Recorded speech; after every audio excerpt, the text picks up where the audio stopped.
to get to the live board, but let's do a quick action replay. We left it here. We thought Hikaru's found this move, which eases the pressure off. The bishop recaptured, a slight inaccuracy. Magnus won a pawn, attacking another. Bishop falls back, defending that pawn. Magnus rerouting his rook to greener pastures, targeting that king that's stuck in the corner of the board. You can't let that knight live forever. We've got the opposite color bishops now. Magnus up a pawn, dominating bishop in the position. The rook slides up. If there's a check at the back rank, the rook can always go back to defend it. So Hikaru trying to get active, eventually setting his own king free, as we've got the board right here, right now, attacking that white pawn. Is this enough for Magnus? Currently up 2 pawns, a dominating bishop on the board. Wow, big committal decision by Magnus to win the second pawn, because now his bishop will be tied down, defending it for the near future. Maybe he just felt it was too much of a fortress, if no way to break through if he hadn't grabbed that second pawn. Although it's 4 versus 2, Magnus needs to keep the rooks on.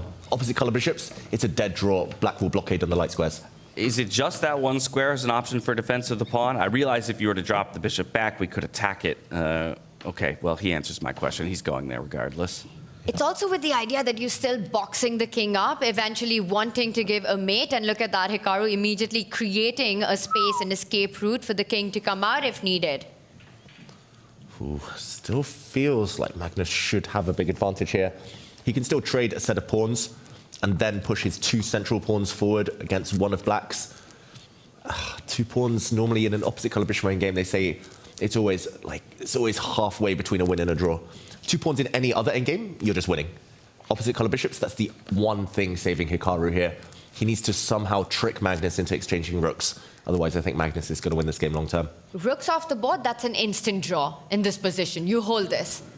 But Magnus isn't going to let that happen.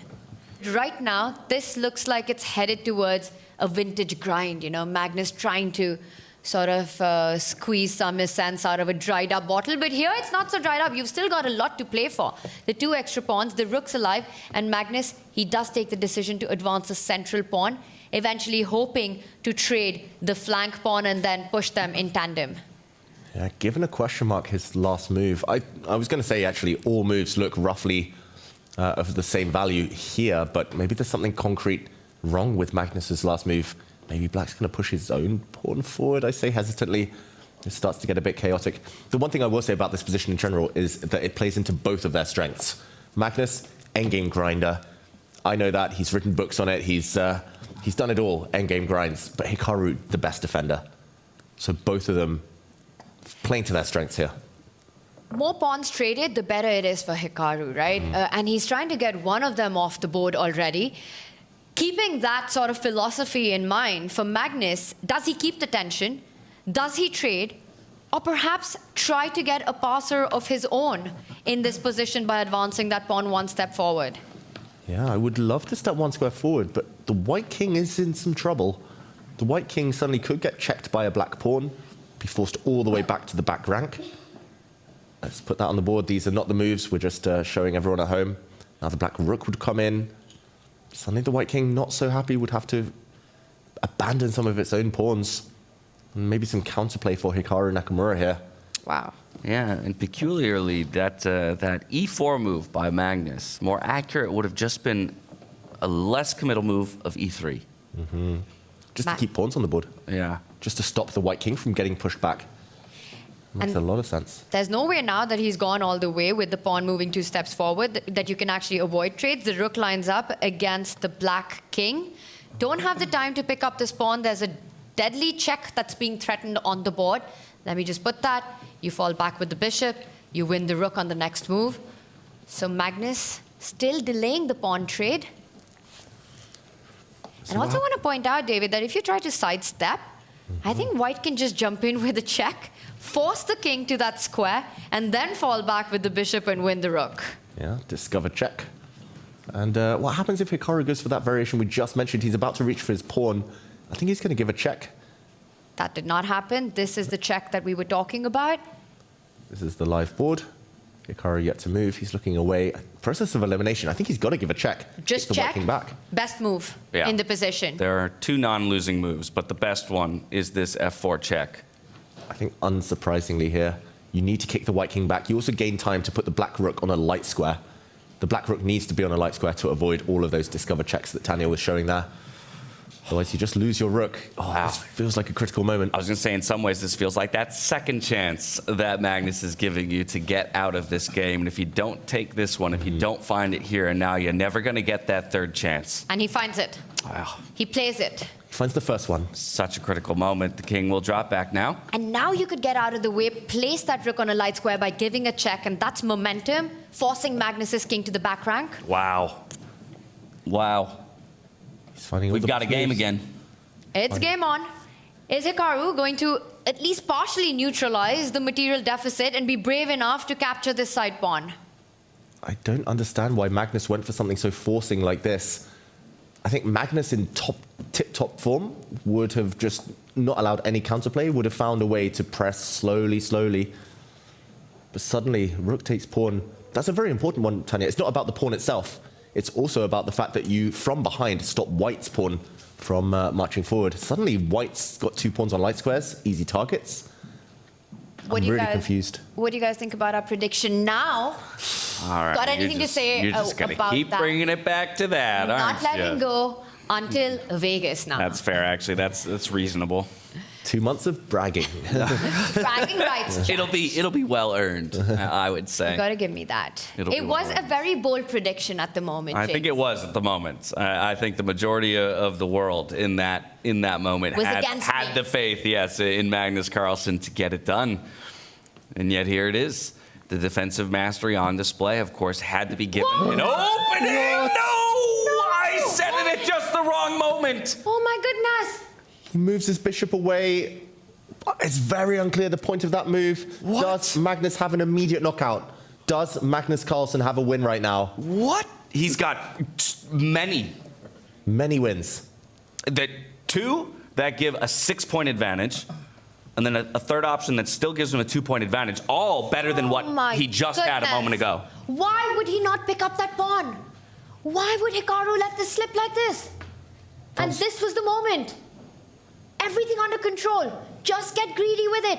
Bishop to a2, the bar shoots up. This is lost. What's the move? I mean, the first, I think, might feel fairly obvious to some people, right? That H-pawn was attacked. We were asking Hikaru to pick it up. Okay, naturally, let's just get that pawn out of trouble. Move it to H4.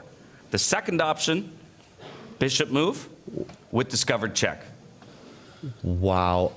Pawn to H4 is really clever. It stops the black rook from going behind as well. You're asking black to block that line from behind. I think you can win by force in that variation. He's reaching out for the bishop. He gives the check. Is this the check that you were talking about as the second That's the second best, but just by the tiniest margin. It's still a 6-point advantage here for Magnus Carlsen. It's the same idea. The black king now, if it goes back, white will be able to push the pawn forward with gain of time. The white bishop is coming around to control that corner square. Hikaru realizing now, he shook his head. The bishop is coming around. It's unstoppable. That bishop getting to the long diagonal, covering the promotion square of that pawn. Oh, my goodness. And he realizes. It dawns on him. No. That was the moment. That was the moment. It was in his hands. There was no reason to move that bishop. It wasn't makes even no sense.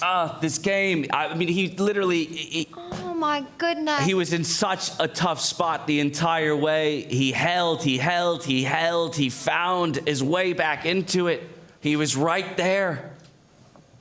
And he's about to resign. And realization sets in. It's the Nepo, look to the right, just before you resign. That white H-pawn is just going to promote. And he knows it, and Magnus knows it as well. That it's all turned around in a matter of one move. What made Hikaru move that bishop? Not under threat. And there are some tactical details here.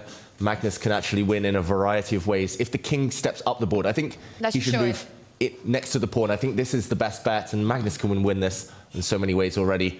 At the very least, you can play this move that James mentioned, pawn to H4, just to block the H-file, stop the black rook from coming in from behind. There might be other ways. You can give a check with the white rook first, as Tanya was pointing out. Then just push the pawn, and nothing stopping it from queening, now that the H-file is under white's control. Yeah, same idea. I think even in a different order would work. Giving a check first with the white rook. The black king cannot hold things. Look at Hikaru. He knows he's just self-destructed on this last move. The most obvious move there was to take the pawn. It was by far the best move, the most logical move. And yet he didn't see it, maybe. And the most heartbreaking part is that he had done everything right until that point. You know, got the knights off the board, holding on a difficult position, and he realizes that this is gone. Oh, my heart breaks for him in this moment. One move. One move. So close. Yeah. The kind of move you'll think about for a very long time as well. He never gives you a third chance. And unfortunately for Hikaru, though, it comes at a mistake of his own here, giving it back in the end. 20 more seconds. He could have an hour on the clock and it wouldn't help. No, I'm just saying 20 seconds until we see that handshake extended. He's going to let the time run out here. 10 seconds. Thinking on what could have been. He's just going to let this run out. Could have bought himself a draw, could have entered day 2 on even footing. There's the handshake. Magnus Carlsen, the world #1, takes down Hikaru Nakamura in day 1 of our finals here in Paris, France.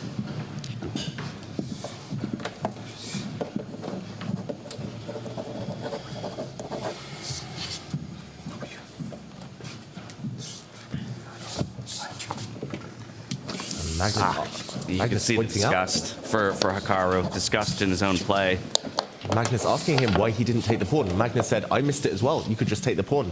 And Hikaru just shaking his head. I think he just missed it. A mutual blind spot there. And he's still looking at it. He can't believe it. He's still figuring out why didn't he do it so close to actually wrapping this one up, to saving this critical half point. Hikaru Nakamura still can't believe it. And I can't blame him. I can't blame him. You're moments away from earning that draw. After what was a defensive battle the entire way, Magnus Carlsen advantaged nearly every step of the way. And yet Hikaru will fall down in the end. Hello friend, can I ask for a favor? Can you share my video and subscribe on my YouTube channel before the video ends? To notify you every time I have new upload video. Thanks.